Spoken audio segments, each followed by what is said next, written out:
Euzubillahimineşşeytanirracim. Bismillahirrahmanirrahim. Yüce Rabbimiz Celle Celaluhu bu kainatı başta insanlar olmak üzere bütün canlılar için, bütün canlıların ortak evi olarak yarattı. Ve insanı yeryüzüne Yüce Allah'ın halifesi olarak gönderdi.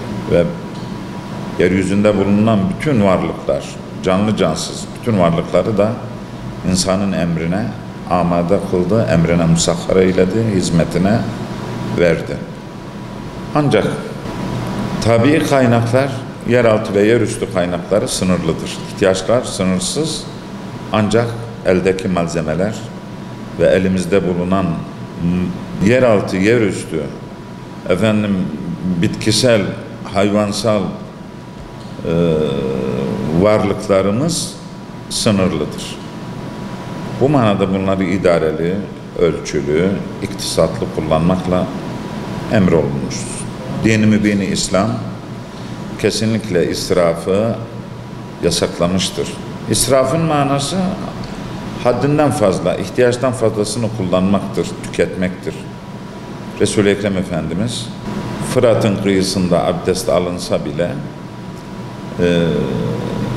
bir farz mükemmeli olan 3 defa azaları ve uzuvları yıkamaktır. Eğer 4 ve 5. defaya yıkamaya kalkarsansa tüm mezheplere göre mekruh işlemiş olursun. Çünkü haddi aştın, fazla kullandın, suyu israf ettin manasında. Demek ki Fırat'ın kıyısında olsa bile üçer ağzımızı, yüzümüzü, ellerimizi, ayaklarımızı üçer yıkayacağız demektir. Bu manada bu gibi emirler bize hayatın bütün alanlarında ışık tutmaktadır. Bunlardan biri de av. Deniz avı, kara avı. Peygamber Efendimiz Aleyhisselatü Vesselam Efendimiz, hatta Yüce Rabbimiz Kur'an-ı Azimuşşan'ında gerek deniz avını ve kara avını mübah kılmış, helal kılmış ve fıkıh mezheplerimiz avcılığın da bir iktisap yolu olduğunu, mal edinme ve kazanç yolu olduğunu bize bildirmektedir. Ancak Peygamber Efendimiz Aleyhisselatü Vesselam Efendimiz bu av hayvanlarından faydalanma veya avlanma ya da beslenme hususuna başvuracağımız zaman da bize bazı kriterleri öğretmiştir. Canlılara merhamet etmek ve canlı varlıkları heder etmeme adına bazı mükellefiyetlerle bizi sorumlu tutmuştur. Bunların başında ihtiyacın fazlası asla tüketilmeyecek. İhtiyaç varsa avcılık yapılacak ki yani bunun belki etinden istifade etmek, belki yününden, belki tüyünden, belki derisinden, belki boynuzundan, belki tırnağından, belki dişinden vesaire. Bunlar hepsi eğer insana bir menfaat celbediyorsa helaldir, caizdir. Ama Resulullah Efendimiz Aleyhisselatü Vesselam Efendimizin de ısrarla ve tembihle üzerinde durduğu silahını denemek, acaba nasıl nişan alırım, nasıl nişan alırım, acaba hedefe değiyor muyum diye canlı varlıkları hedefe koymak, onları yok etmek, öldürmek, telef etmek, bırakıp gitmek kesinlikle haramdır. Ama ihtiyacı varsa bunu yer, helaldir. Helal bir kazanç yoludur Rabbimizin emriyle. Onun için Peygamber Efendimizin hayatında bu gibi örnekler çoktur. Peygamber Efendimiz bir avcının serçeyi vurup bırakıp gittiğini gördü. Neden avını almıyorsun dediğinde ben öylesine silahımı denedim, nişanı değip değmeyeceğimi denedim diyordu. Peygamber Efendimiz madem ki bunu almayacaksan sana bu fiil, bu davranış haramdır buyurdu. Çünkü buna hakkı yoktu.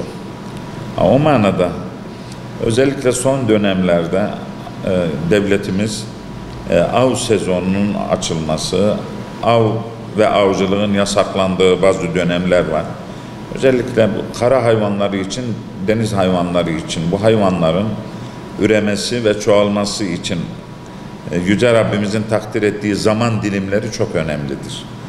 Ve haliyle bunların neslinin devamı ve insana hizmetinin devam etmesi için, insanın bundan istifade etmesinin devam edebilmesi için bunun Neslin devam etmesi lazım. Ama bilinçsiz avcılık, insafsızca avcılık haliyle bu hayvanların neslinin tükenmesine, özellikle de gebelik dönemi, üreme dönemi, yavrulama dönemi, kuluçka dönemi gerek kara hayvanları için gerek deniz hayvanları için olsun, Müslümanlar olarak, insanlar olarak bizlerin bu tarihlere çok dikkat etmemiz lazım. Avcılığın yasaklandığı dönemlerde avlanmak dinen ahlaki değildir, caiz değildir.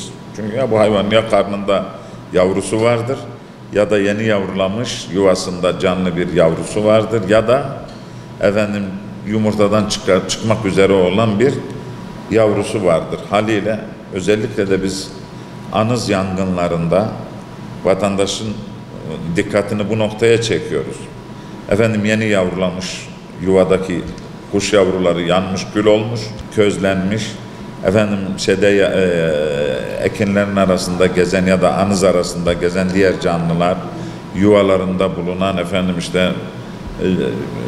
bütün insanlara yararlı veya tabiata, doğaya yararlı olan hayvanlar. Hepsinin yaşam alanı ve ülkesi, yurdu topraktır.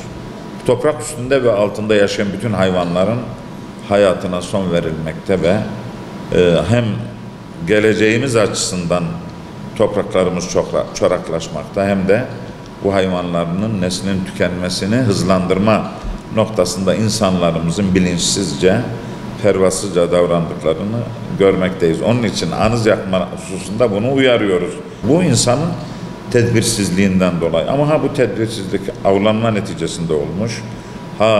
Anızları yakarak, ormanları yakarak ya da denizde, göllerde veya akarsulardan balıkları bilinçsizce avlama. Çünkü avla avlanmak mümkündür. Oltayla avlanmak mümkündür. Ancak 3 veya 5 balık daha fazla tutacağım diye dinamit atmak, dinamitle avlanmak, elektroşokla avlanmak, birçok hayvanın ya yavrusunun ya da yumurtasının telef edilerek avlanılması kesinlikle ne vicdana, ne merhamete, ne akıla, ne izana sığmaz. Bu yeryüzünü fesada boğmak, bu nesli ve ekinleri helak etme manasında Yüce Rabbimizin uyardığı, bizi uzaklaşmamızı istediği, yanaşmamamızı istediği bir durumdur. Bugün çevre felaketlerinin temel unsuru insandır, ana unsuru insandır.